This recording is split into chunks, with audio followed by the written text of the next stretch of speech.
Hello बच्चों, I am Dr. Shashank Gupta. I am PhD in Human Genetics from Banaras Hindu University.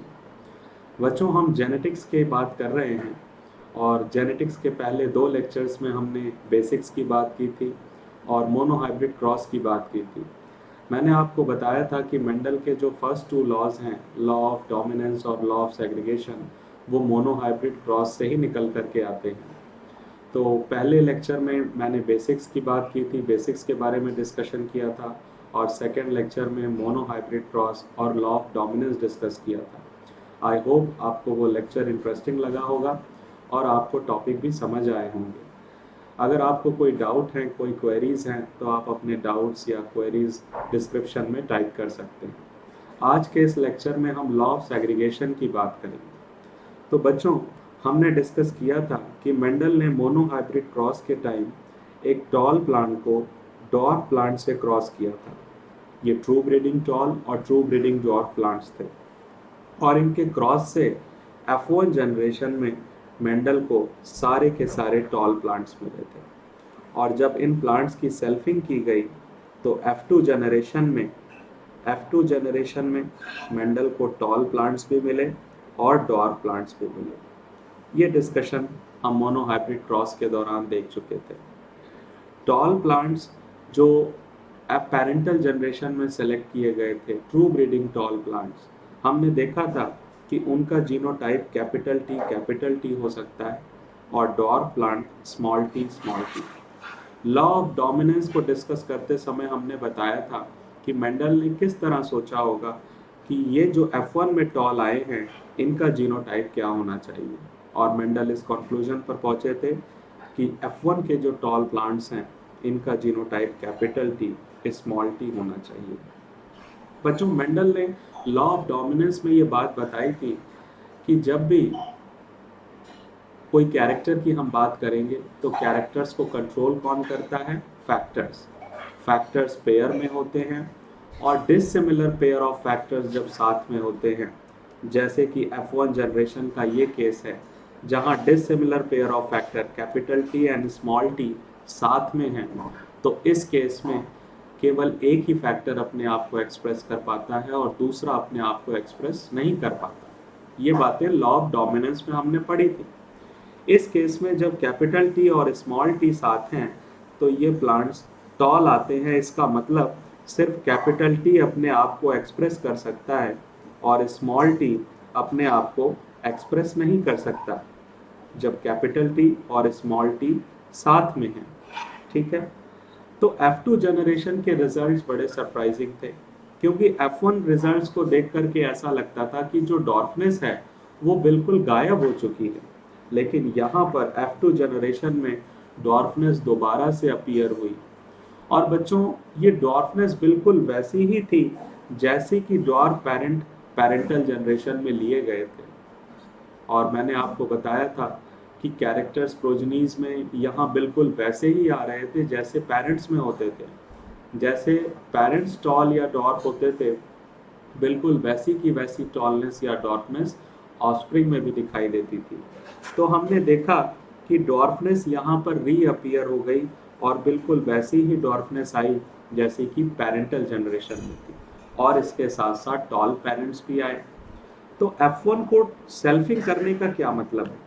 F1 parents के selfing का मतलब है कि हमने जो टॉल पेरेंट्स आए और इनका जीनोटाइप क्या था? Capital T small T, capital T small T, इसका क्रॉस किया। This is what we mean from selfing of F1 generation. Selfing of F1 generation, F1 के टॉल प्लांट्स की सेल्फिंग। और इस केस में मेंडल ने क्या देखा कि टॉल प्लांट्स भी मिले और डॉर्फ प्लांट्स भी मिले। हमने डिस्कस किया था कि ये 3:1 के रेशियो में हमें मिले थे। तो सवाल ये उठता है कि ये डॉर्फ प्लांट्स कैसे आए?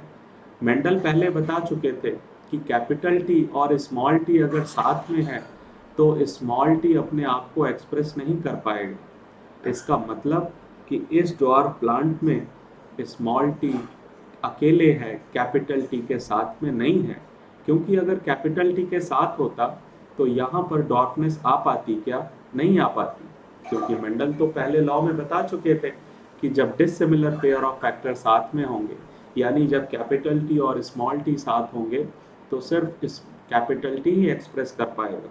लेकिन यहाँ F2 जनरेशन में दोबारा से डॉर्फनेस कैसे आई, इसका मतलब कि स्मॉल टी अलग हैं, अकेले प्रेजेंट हैं, यहाँ कैपिटल टी इनके साथ में प्रेजेंट नहीं है।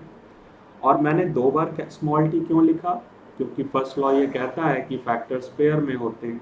ये डॉर्फ पेरेंट भी जो है, डॉर्फ जो ऑफस्प्रिंग है, इसके दो पेरेंट्स रहे होंगे, दो गैमेट्स के फ्यूजन से बनता है, इसीलिए यहाँ पर स्मॉल टी को भी मैंने पेयर में लिखा है। ठीक है, तो इसका मतलब यहाँ पर अगर हम F1 पेरेंट्स को देखते हैं, तो यहाँ तो कैपिटल टी और स्मॉल टी साथ में थे, जो F1 हमने सेल्फिंग के लिए थे। लेकिन यहाँ F2 में हम देख रहे हैं कि स्मॉल टी बिल्कुल अकेले प्रेजेंट है। इसका मतलब क्या है? इसका मतलब है कि कैपिटल टी और small T they have got separated, ये अलग हुए हैं गैमेट फॉर्मेशन के समय। इसीलिए यहाँ पर जो डॉर्फनेस है ये दोबारा से रीअपियर हो गई, फिर से दिखाई देने लगी, जिसको हम समझते थे कि F1 में ये डॉर्फनेस गायब हो गई। तो इसका मतलब है कि कैपिटल टी और स्मॉल टी अलग हुए जब गैमेट फॉर्मेशन हुआ। और बच्चों, यही है law of segregation. Law of segregation कहता है कि जब गैमेट फॉर्मेशन होता है तो जो दो फैक्टर्स जोड़े में होते हैं वो एक दूसरे से सेपरेट होते हैं, एक दूसरे से अलग होते हैं। ठीक है, और सवाल उठता है कि ये जो F2 जनरेशन में ये टॉल हुआ होगा, इस टॉल का जीनोटाइप क्या होगा? अब जाहिर सी बात है बच्चों कि ये टॉल है तो इसके पास कैपिटल टी अलील तो ज़रूर होना चाहिए। और पेरेंट्स की बात करें, पेरेंट्स यानी कि F1 जिनकी सेल्फिंग की गई, तो इनके पास कैपिटल टी और स्मॉल टी अलील दोनों है, यानी कि F2 में जो हमें टॉल मिला है इसका जीनोटाइप कैपिटल टी भी हो सकता है और कैपिटल टी स्मॉल टी भी हो सकता है। ठीक है, लेकिन लॉ ऑफ सेग्रीगेशन के पॉइंट ऑफ व्यू से यहाँ डॉर्फनेस को कंसीडर करना, स्टडी करना ज़्यादा इम्पॉर्टेंट है, क्योंकि मैं अपनी बात को रिपीट कर रहा हूँ। डॉर्फनेस क्यों आ पाई? इसका मतलब कि स्मॉल टी यहाँ कैपिटल टी के साथ प्रेजेंट नहीं है, स्मॉल टी अकेले अकेले प्रेजेंट है। और इसका मतलब क्या है कि F1 जो हमने पेरेंट लिए थे, यानी कैपिटल टी स्मॉल टी, इनसे कैपिटल टी और स्मॉल टी अलग हुए हैं, सेपरेट हुए हैं। तो लॉ ऑफ सेग्रीगेशन क्या कहता है कि ड्यूरिंग गैमेट फॉर्मेशन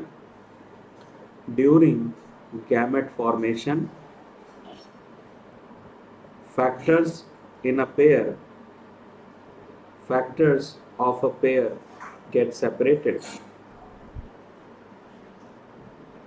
एक पेयर में जो दो फैक्टर्स होते हैं ये एक दूसरे से सेपरेट होते हैं, इसलिए एक गैमेट में बच्चों सिर्फ एक ही फैक्टर आएगा, each gamete only one factor.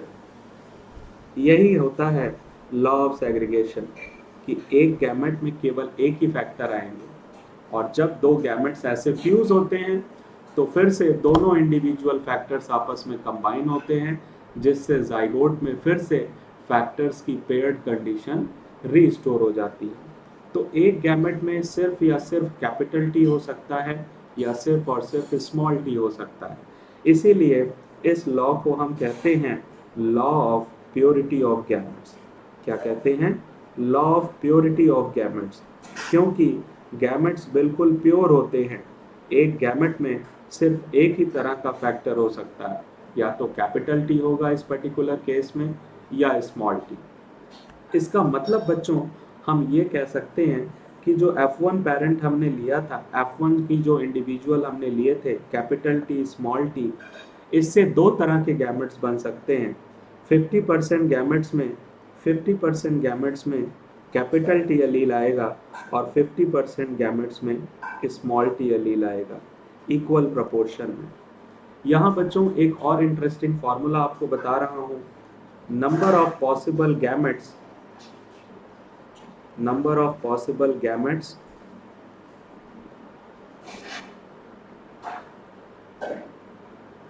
in a diploid individual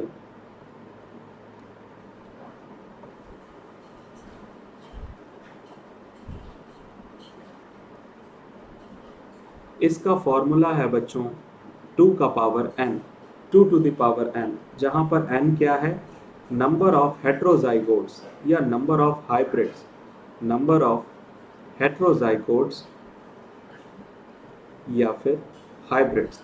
ये फॉर्मूला हमें गैमेट फॉर्मेशन में बहुत हेल्प करेगा बच्चों। जैसे कि अभी हमने F1 इंडिविजुअल का केस देखा जहां पर genotype capital T small t था, तो यहाँ पर हेट्रोजाइगोट्स कितने हैं, 1 हेट्रोजाइगोट, 1 हेट्रोजाइगोट, n की वैल्यू 1 है, दैट मीन्स 2 का पावर 1 इज इक्वल टू 2। इसका मतलब 2 टाइप्स के गैमेट यहाँ पर हमें मिल सकते हैं।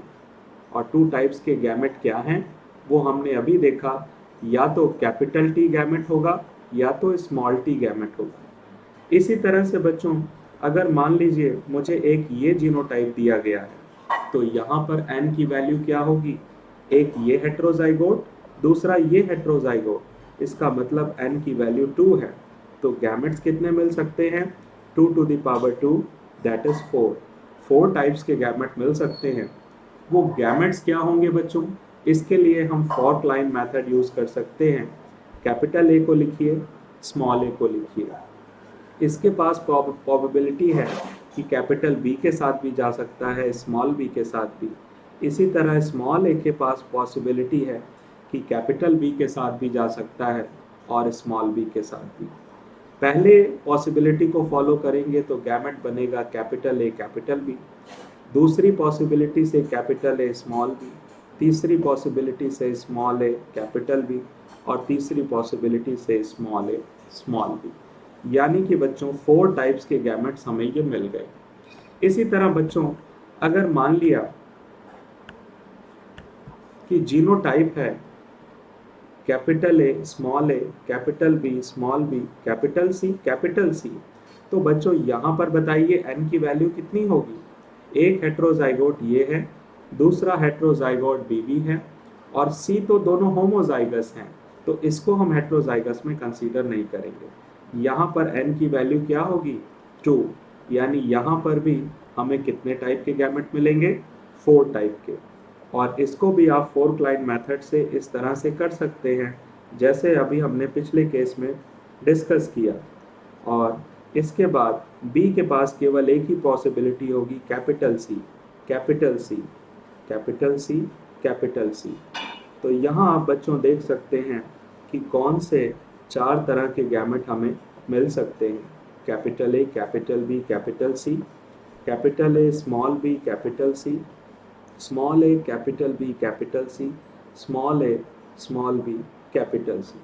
तो ये 4 तरह के गैमेट्स यहाँ इस केस में मिल सकते हैं। ऐसे ही बच्चों कितना भी कॉम्प्लिकेटेड जीनोटाइप आपको दिया हो, आप ये formula 2 to the power n use करके पता कर सकते हैं कि कितने पॉसिबल गैमेट्स बन सकते हैं। और फोर्क लाइन मेथड से आप ये देख सकते हैं कि गैमेट्स का क्या क्या कॉम्बिनेशन बनेगा। तो आज बच्चों हमने लॉ ऑफ सेग्रीगेशन डिस्कस किया। आपको ये ध्यान रखना है कि लॉ ऑफ सेग्रीगेशन जो है वो कैसा लॉ है बच्चों, law of segregation universal law है, यानी कि इस लॉ का कोई भी एक्सेप्शन प्रेजेंट नहीं है। जब भी गैमेट फॉर्मेशन होगा तो जो 2 फैक्टर्स एक पेयर में रहते हैं, ये दोनों फैक्टर सेपरेट होंगे ही होंगे, इस बात का कोई एक्सेप्शन नहीं है। इसीलिए इसको हम यूनिवर्सल लॉ कहते हैं। और हमने देखा, हमने डिस्कस किया कि मेंडल इस लॉ पर कैसे पहुंचे, क्योंकि जो डॉर्फनेस वाला ट्रेट था वो F2 जनरेशन में रिकवर हो गया था, जिसके बारे में हमने सोचा था कि शायद ये F1 में गायब हो चुका है, वो F2 में रिकवर हुआ। और बिना किसी मिक्सिंग के, मैंने इस बात पर स्ट्रेस दिया था कि टॉलनेस और डॉर्फनेस की कोई मिक्सिंग नहीं हो रही है, ब्लेंडिंग नहीं हो रही है, कोई बीच का इंटरमीडिएट हाइट का प्लांट नहीं मिल रहा। जैसी टॉलनेस और डॉर्फनेस पेरेंट में थी, वैसी की वैसी टॉलनेस और डॉर्फनेस बच्चों में आई है, ऑफस्प्रिंग में आई है। तो आई होप बच्चों कि आपको ये बात आज के लेक्चर का डिस्कशन समझ आया होगा। हमें क्वेश्चन पॉइंट ऑफ व्यू से ये ध्यान रखना है कि लॉ ऑफ डोमिनेंस और law of segregation monohybrid cross से निकल करके आते हैं। अगले लेक्चर में हम डाई हाइब्रिड क्रॉस डिस्कस करेंगे और डाई हाइब्रिड क्रॉस से निकल करके आता है law of independent assortment which is third law of inheritance, और आने वाले लेक्चर्स में हम उसको डिस्कस करेंगे। थैंक यू बच्चों।